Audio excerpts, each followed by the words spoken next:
देखिए तो क्या है, हम लोग जो है पढ़ रहे थे क्या 6.2, इसमें थ्योरम सारा खत्म कर चुके थे और बेसिक एकदम मतलब बहुत ही बेहतर तरीके से हम लोग उसको पढ़े, ठीक है। और आज जो हम लोग पढ़ेंगे क्वेश्चन नंबर 2 से देखेंगे, लेकिन क्वेश्चन नंबर 2 बहुत सारे बच्चों का बन गया है तो मैं उस तरह से सिंपली सिर्फ ऐसे ही बता दूंगा, ठीक है। पहला नंबर क्या हो चुके थे, हम लोग पढ़ चुके थे, और इसमें क्या पढ़ना है हम लोगों को अब, दूसरा नंबर। कौन सा पढ़ना है, दूसरा नंबर पढ़ना है, ठीक है। तो दूसरा नंबर से हम देखते हैं, ठीक है। दूसरा नंबर क्या कहता है, क्वेश्चन में क्या लिखा हुआ, ठीक है। देखिए ये बन चुका है लेकिन अधिक इन्हीं का नहीं बना है, तो जो और इतने बेशरम हैं कि उनको बोलने में भी लगता है कि काहे हम बोलेंगे, अरे वो पूछ देंगे तो बता देंगे सर, चाहे तो पूछ देंगे तो बेइज्जती हो जाएगा। तो उन लोगों के लिए थोड़ा सा क्या कि एकदम बुड़बक है ये, तो क्या कहा जा सकता है, जो बच्चे को समझ में नहीं आया और नहीं पूछे उन लोग, ठीक है। अब बोले सर ऐसा क्यों बोल रहे हैं, अब फर्स्ट डे में जब मान लीजिए कि यदि समझ में नहीं आता तो बोलना चाहिए ना, उसको बहुत सारे क्वेश्चन नहीं बना होगा, नहीं तो बना है तो मैं किसी को खड़ा करूँ, आप बना दीजिएगा। कौन कौन खड़ा करूँ यहाँ पे आके बना दीजिएगा, रेज योर हैंड। ये क्वेश्चन, और आप लोगों में से किसी में दम नहीं है तो फिर हाथ काहे नहीं उठा रहे, कहीं बना रहे पहाड़ में पत्थर में कहीं बना रहे, उसे क्या लेना देना, मतलब सामने कहीं भी मतलब हाथ उठाइए एकदम बेधड़क निडर होके, ठीक है।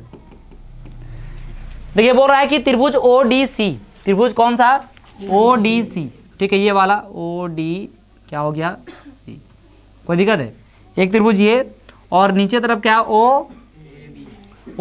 OBA, क्या OBA, ये वाला दोनों ट्रायंगल क्या है, समरूप है, क्या है, समरूप है।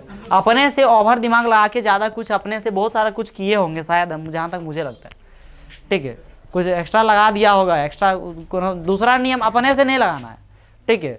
यहाँ पे जो दिया है उसी अनुसार से चलना है, ठीक है। अपने से लगा सकते हैं जो पॉसिबल है, जो पॉसिबल नहीं है, जिसके बारे में कोई अता पता यहाँ नहीं है, वो चीज़ आप नहीं लगा सकते। जैसे बच्चा क्या गलती कर सकता है सो देखिए, यदि ये कौन निकालने बोला तो डायरेक्ट क्या कर देगा, इसका एकांतर कौन, गलत हो जाएगा। एकांतर कौन कहाँ से, जहाँ समांतर ही नहीं दिया तो एकांतर समरूप, सब समरूप। देखिए इसके कौन के बराबर, यदि कोई एकांतर कौन के कारण समान लिखियो देता ब्रैकेट में एकांतर कौन, तो वो क्या हो जाएगा, गलत हो जाएगा, है ना।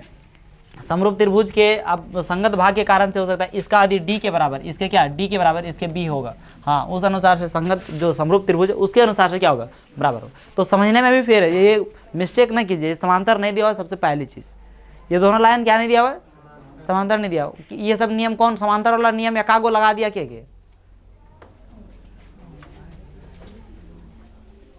तो समांतर यहाँ दिया ही नहीं है, इस वजह से मैं टच किया इसको, ठीक है। देखिए तो ODC इसमें हम लोगों को जो दिया गया है, ठीक है, अब दिया गया है क्या, जो लिखा वो लिखिए, तो उसके बाद डायरेक्ट क्वेश्चन को भी समझेंगे और डायरेक्ट बनाएंगे भी, ठीक है। क्या है OBA, ठीक है, ये समरूप दिया हुआ है, समरूप दिया हुआ दैट मीन्स बहुत सारी चीज़ दिया है, आपको पता है, ठीक है। अब एंगल BOC बराबर जो दिया वो कितना दिया हुआ है, 125 डिग्री। BOC दिख रहा है सभी को, BOC मतलब ये वाला पार्ट कितना दिया हुआ है, 125 डिग्री, कोई दिक्कत नहीं है। और एंगल कौन सा, CDO कितना दिया हुआ है, 70 डिग्री, कोई दिक्कत नहीं है ना। हम लोगों को निकालना है, हम लोग को क्या करना है, निकालना है DOC DCO और एंगल OAB, है ना, ये सारा निकालना है, तो यहाँ लिख सकते हैं, ठीक है, ज्ञात करना, उसको कोई दिक्कत नहीं है। अब क्या करें, हम लोग को चाहिए DOC,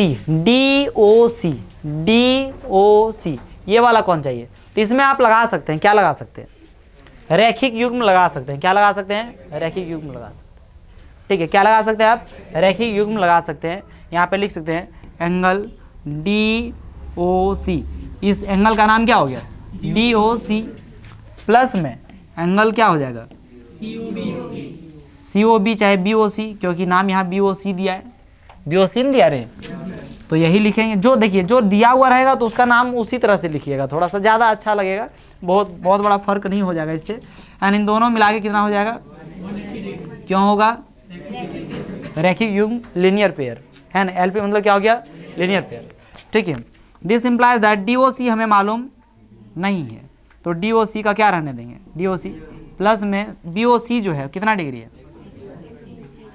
बीओसी कितना है 125 डिग्री, 125 डिग्री बराबर क्या हो जाएगा 180 degree. This implies that DOC कितना निकल गया 55 डिग्री, कोई दिक्कत नहीं है ना, 55 डिग्री निकल गया ना, है ना। अब ये निकल गया, एक तो निकल गया, एक वो पार्ट हमारा खत्म हो गया। दूसरा DCO क्या चाहिए, DCO। अब ये 55 डिग्री है और ये 70 डिग्री है, तो त्रिभुज के तीनों कोनों का यूज करके हम लोग इसको नहीं निकाल सकते है ना। मतलब ये क्या हो जाएगा, ये 125 कितना हो जाएगा, ये 55 है ना रे, तो वो कितना निकल जाएगा 55 निकल जाएगा, 55 निकल जाएगा कि नहीं, कैसे रहेगा, त्रिभुज के तीनों कोनों का निकाल सकते, उसको निकाल लिए होंगे, कोई दिक्कत नहीं। त्रिभुज के तीनों कोने ही यूज़ किए ना, दूसरा यूज़ नहीं कीजिएगा, तो उसको मैं नहीं लिखता हूँ, ठीक है थोड़ा सा। और अगला क्या है, OAB क्या निकालने बोल रहा है, OAB ये वाला। अब ये कौन, अब चूंकि देखिए चूंकि हमारे पास क्या है, ट्रायंगल ODC समरूप, ट्रायंगल क्या है OBA, ठीक है।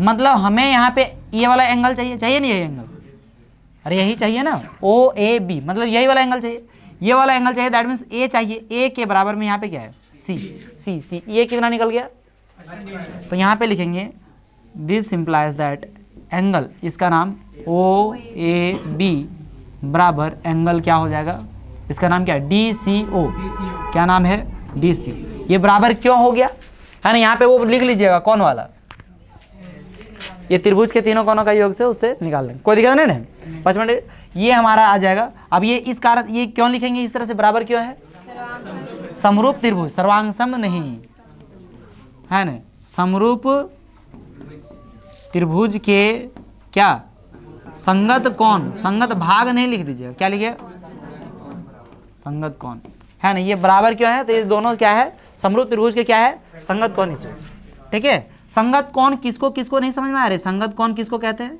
है ना, संगत कोण किसको कहते हैं, किसको किसको समझ में नहीं आया, लास्ट में अतः लिख के ये तीनों लिख दीजिएगा है ना, ये जो आएगा 100 और ये तीनों लिख के क्या लिख दीजिएगा आंसर, कोई दिक्कत नहीं है ना।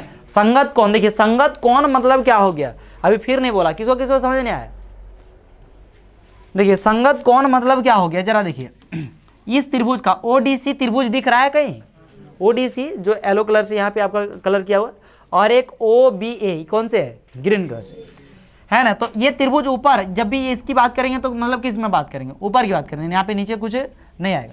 और ये बात करेंगे तो कहाँ की बात आएगी, नीचे वाली बात होगी। यहाँ पे एंगल O मतलब कौन लब है, ये वाला एंगल होगा या नहीं होगा, उसका एंगल O, इसके एंगल किसके बराबर होगा, O के बराबर होगा। मतलब ये O जितना होगा उतना ही O क्या होगा, ये भी होगा, बात समझे कि नहीं। ये हो गया संगत कोण, और सिर्फ यही नहीं है, और क्या है ना, एंगल D, इसका एंगल D, इसका एंगल क्या D, जितना होगा उतना ही, यहाँ बीच में इसका क्या है B, तो इसका एंगल B भी क्या होगा, उतना ही होगा। क्यों होगा, समरूप त्रिभुज के संगत कोण है इस कारण से। लेकिन ये कब होता है, जब समरूप हो। ये समरूप दिया हुआ था ना जी, हम लोग का दिया हुआ नहीं है ना, इसी वजह से चूंकि यूज किए। फिर क्या बोला गया, यहाँ पे लास्ट का क्या आ गया C, तो इसका क्या हो गया C, क्योंकि संगत मालूम नहीं रहेगा ना तो कुछ सवाल नहीं बनेगा, यहाँ एक भी सवाल आपसे बनेगा ऐसा धो लीजिए और रख दीजिए, क्योंकि गंदा रहेगा तो फिर दिक्कत हो जाएगा, ठीक है। तो यहाँ पे क्या है, ये वाला कौन एंगल, यानी कि C के बराबर क्या हो जाएगा, एंगल A, एंड इसमें एंगल C और इसमें एंगल क्या A, ये दोनों क्या होगा, बराबर होगा, जो कि यहाँ पे हम लोग इस्तेमाल किए। और ऐसे अतः करके यहाँ पे लिख दीजिए, तीनों जो पूछा है तीनों निकल गया आंसर है ना, यहाँ त्रिभुज का निकाल सकते हैं, कोई दिक्कत नहीं है, नहीं दिक्कत। चलिए अब अगला क्वेश्चन देखते हैं हम लोग, कौन सा नंबर, तीसरा नंबर।